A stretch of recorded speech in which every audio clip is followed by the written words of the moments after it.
Strap in, ladies and gentlemen. I'm about to tell you the story of how I bought a bike I didn't even want.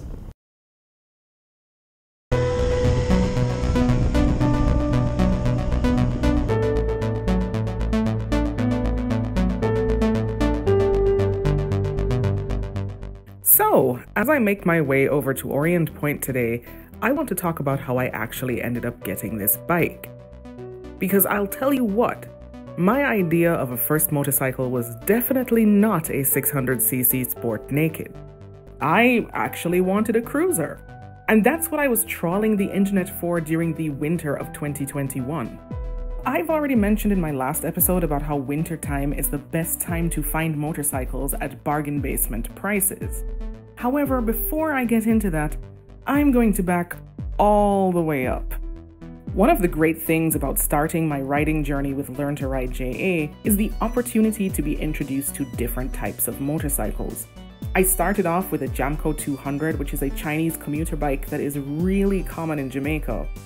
The next motorcycle that I moved on to was the 1986 Honda Rebel 450.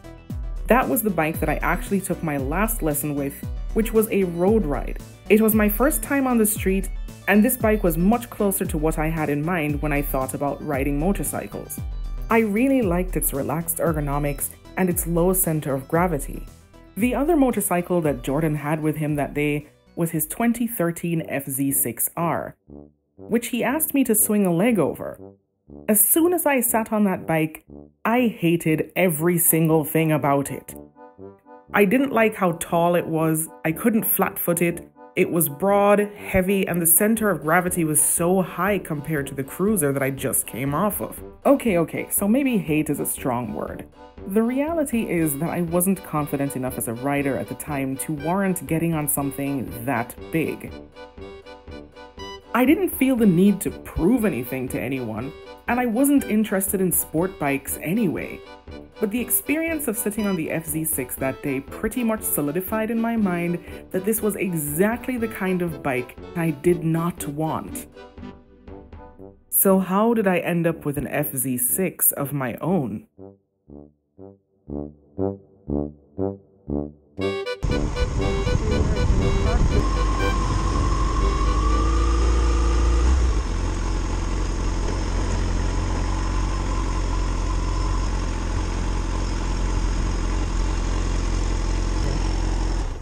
There you go. And this is the ferry that takes you across to Connecticut. One of these days, I take that ride out. Will be awesome sauce. So I'm all the way to Orient Point. You can see my hair looks messy. I have a helmet here. Ooh, here comes this nice car. Where is he? There he is. I passed him. Is he coming this way? That is a nice car. That is a really, really nice car. It's the perfect day for it too. There's that. If I take that road, it'll carry me around to a beach at the very, very end. However, it's very rocky and sandy over there, and I don't think that's a very good place for me to be riding the boy. So maybe, just maybe, that would be a bad idea. So yeah, because I'm very short. Head on down here.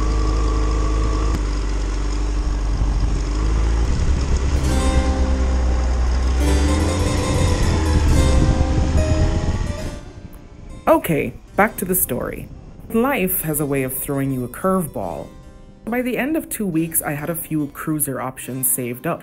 Some within my budget, some way out of budget in hopes that the price would come down. But also in my searching, I found this FZ6. It was way over budget at $2,500, and I could see that it was slightly damaged. The cowling was broken off and it was looking a little bit crusty.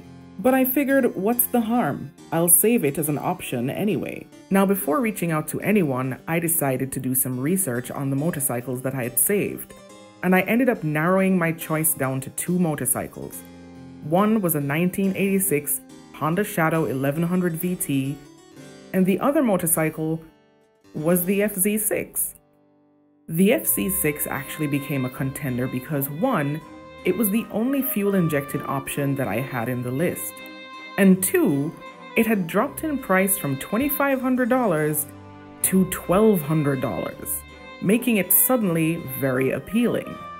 However, FZ6s are sometimes known to develop a charging issue.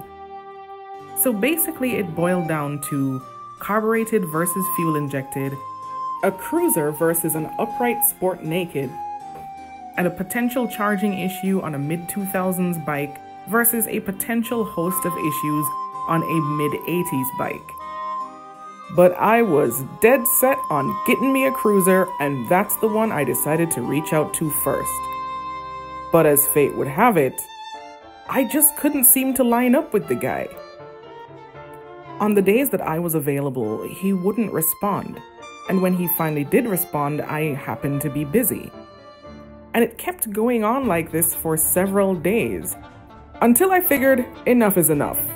I'm going to settle this with a showdown. My brother needed some audio equipment, and there happened to be a Guitar Center in the area where both of these bikes were located. So we made the 40-minute drive out.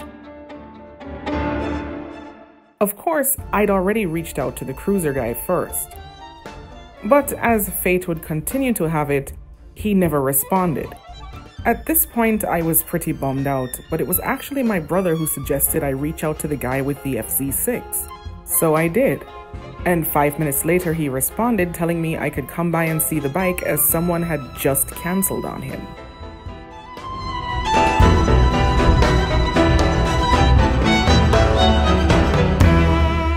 They say there's a feeling that you get when you lay eyes on the thing that's supposed to be yours.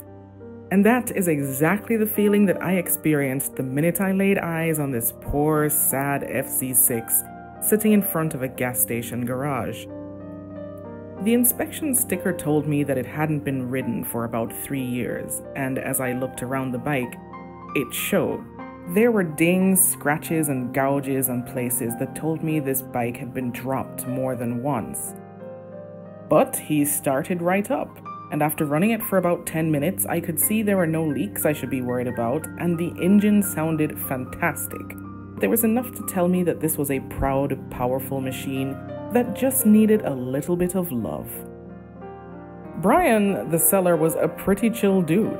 He was actually selling the bike on behalf of someone who was being deployed and no longer had space to keep this motorcycle, which explained the drastic drop in price.